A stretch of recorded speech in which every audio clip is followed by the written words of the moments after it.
Green building is a process that applies to buildings, their sites, their interiors, their operations, and their communities. In other words, it's a process that encompasses the entire life cycle of a project, beginning with the conceptualization of the project to the end of its life, including recycling as well as renewal of structures.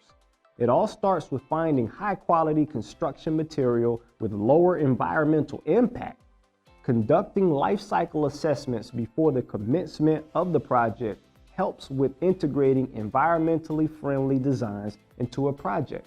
The key is to analyze all stages in the life of a construction process, including raw material acquisition, manufacturing, transportation, installation, use, recycling, and waste management to finally find an effective, environmentally friendly solution.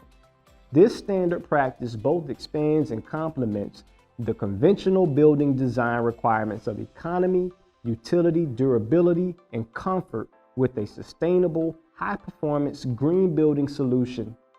To learn more about sustainability, green development, and opportunity zones, visit www.buildgreenlife.com.